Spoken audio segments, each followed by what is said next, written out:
센가쿠열도 중국말로 랴오이다오죠. 이 영유권을 둘러싼 중국과 일본의 갈등 국면이 갈수록 심각한 양상을 띠고 있습니다.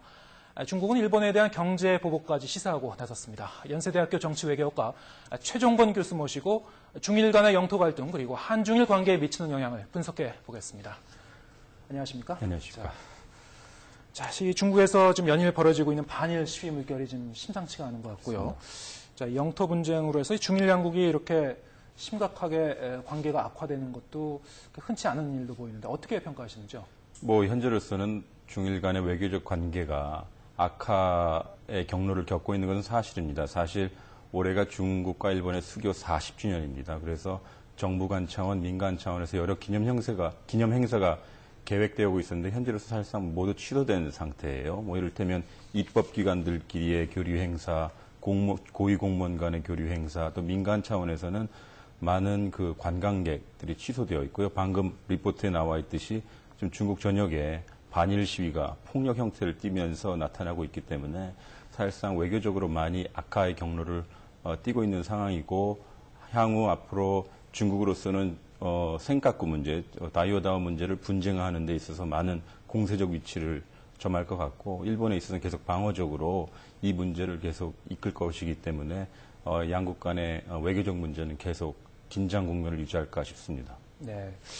최근에 이 움직임을 잘 살펴보면은 물론 이제 과거에 중일 간의 영토 분쟁은 있었습니다만 그렇죠. 과거하고 비교해봤을 때 현재 양상이 좀 차이가 나는 점이 있다면 어떤 부분을 주목해봐야 될까요? 이를테면 현 상태가 촉발된 이유 중에 하나가 일본 중앙정부가 그 센카쿠 5개 도서를 국유화했다는 데 네. 있습니다. 그러면 중국으로 하여금 대응을 해야만 하는 상황을 연출했던 것이고 네. 그렇기 때문에 중국은 어제 리포트에도 나와 있듯이 6개 감시선을 보내야만 했고 그렇기 때문에 중앙정부 차원에서의 그 외교적인 긴장 국면과 함께 지금 중국 국내에 있어서도 그 중국 인민들이 지금 집단적으로 항의하는 문제의 양태를 띠고 있습니다. 네, 지금 말씀하셨듯이 일본이 센가쿠 열도 국유화 조치를 발표했는데 자, 일본에서는 어떻게 보면 지금 그 국내 정치 상황이 지금 선거 전국으로 들어갔고요. 어떤 게 국내 정치를 위한 국내 정치용 카드로 이걸 이용하고 있지 않느냐 이렇게 분석해 볼 수도 있을 것 같은데 어떻게 보시는지요? 그런 동기는 분명히 있었을 텐데요. 네. 한편 또 뒤돌아보면 이 정도까지 확산될 것이다라고 상상을 못했었을 것입니다. 왜냐하면 일본으로서는 이 문제를 좀 문제화시키고 싶진 않았을 거예요. 예를 들어서 지난달에 중국, 홍콩, 대만의 시위대들이 센카쿠 섬에 상륙했었을 때 일본 국내 여론의 욕을 먹으면서까지 노다 정부가 사실상 추방 조치시키고 문제를 덮고 가려고 했었거든요. 그런데 네. 일본의 구구의 상징이라고 하는 일본 도지사가 이것을 국유화하겠다라고 하니 노다 정부는 구구 세력 그다음에 지지 여론에 등을 얻고 그럼 이걸 국유화하면 되겠구나 하고 그냥 즉흥적으로 한 것 같아요. 네. 혹시 이것을 문제화시키지 않았더라면 혹은 전략화하고 싶었더라면 좀 더 시간을 가지고 그다음에 극우 세력을 설득하는 선에서 했어야 되는데 너무 즉흥적으로 지난 11일에 국유화하면서 중국으로 하여금 대응을 할 수밖에 없는 상황을 연출한 것이죠. 네, 일본 입장에서 보더라도 이게 전략적인 대응으로는 보여지지 않는다. 너무 즉흥적이었다고 저는 네, 바라보고 있습니다. 네, 그렇군요. 근데 이 중국 입장에서 보더라도요, 중국 정부가 지금 여러 가지 반일 시위의 물결이 지금 일어나고 있습니다만은 시위를 어느 정도 선까지는 또 용인하고 그렇죠. 있다는 분석도 나오고 있습니다. 자, 이 중국의 민족주의가 강화되는 그런 계기가 될 수 있을까요? 사실상 중국의 민족주의라고 하면 여러 논의가 있습니다만 어느 국가이든 간에 영토에 관련돼서는 국민들이 사실상 격한 발언을 할 수도 있습니다. 특히 그 상대가 자기 과거의 지배자였거나 침략자였다면 더 그 반응은 격할 수밖에 없는데요. 이번 양상이 좀 다르다고 한다면 아무래도 중국 내의 SNS 그다음에 시민들의 자발적인 조직화가 우선되었던 것 같아요. 네. 소규모로 시작했다가 지금 50개 전역 8만여 명이 되었고 그다음에 조직적으로 불매운동이 일어나고 있다면 물론 중앙정부에 어느 정도 동료도 있었겠다고 하겠지만은 실질적으로 이것은 중국 인민들의 자발적 운동인데 과연 이것이 중국 정부에게 반드시 등만될 것 같지 않습니다. 네. 예를 들어서 이것이 국내 문제로 전이된다면 그렇죠. 네. 중국 정부, 중국 특히 공산당으로서는 일종의 민족주의라는 호랑이 등에 타는 것이거든요. 네. 그러면 과연 이것이 중국 정부에게 과연 플러스가 될 것인지는 우리가 생각해 봐야 할 문제인 것 같습니다. 네, 지금 뭐 보도 나오는 걸 보더라도 언론을 통한 이 보도는 어느 정도 통제를 하고 있는 것 같고요. 그렇죠. 그래서 좀 수위 조절을 하고는 있는 것 같습니다. 자, 근데 중국에서는 일본에 대해서 이제 경제적 보복도 할 수 있다, 뭐 이렇게 거론을 하고 있는데 사실 뭐 중국이 일본의 주요 수출국 아닙니까? 그렇죠. 자, 일본으로서도 이제 뜨끔하는 얘기가 될 것 같은데 어떻게 보시는지요?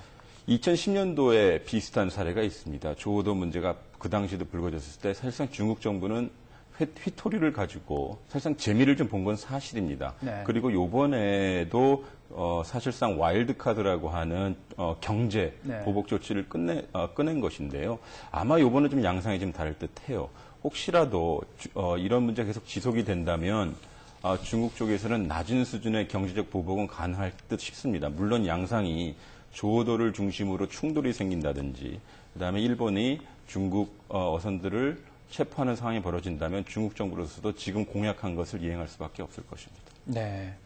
자, 그런가 하면은 지금 이 미국 페네타 국방장관이죠. 지금 오늘부터 일본하고 중국을 순방할 예정인데, 일본과 한국 간의 갈등에서는 뭐 미국이 이제 중재 역할을 하려고 했습니다만은 이게 또 중일 대치 상황에서는 좀 얘기가 다를 것 같아요. 미국이 중일 대치 국면에서 의미 있는 역할을 할 수 있을까요? 글쎄요. 특히 이번에 미 국방부 장관이 방문을 하는 것이기 때문에 국무장관과는 역할을 좀 다르게 할 것 같습니다. 네. 뭐 선언적으로 이 지역의 안정이 중요하다고 얘기할 수는 있겠습니다만 미국 국방부 장관이 만약에 이 센카쿠 문제가 미일 상호 동맹 조약의 일환으로서 미국의 역할이 중요시된다라는 식의 발언을 한다면 중국의 강력한 반발을 다시 한번 초대할 것이고 네. 그것이 오히려 이 지역 안정에는 득이 될 것 같지는 않습니다. 네, 그렇군요.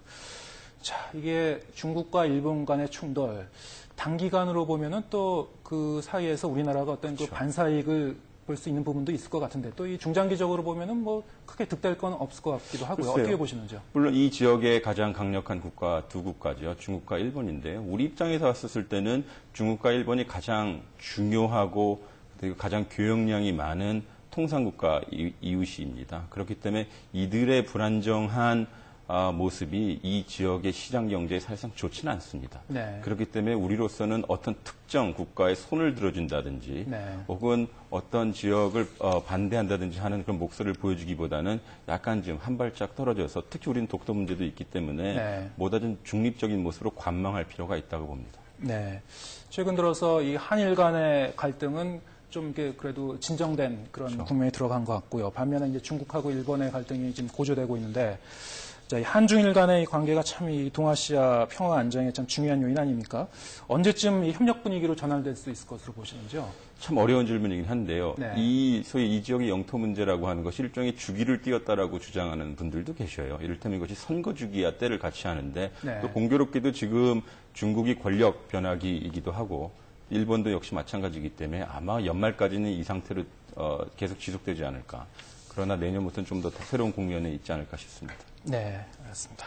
자, 지금까지 연세대학교 정치외교학과 최종건 교수 모시고 얘기 나눠봤습니다. 고맙습니다. 고맙습니다.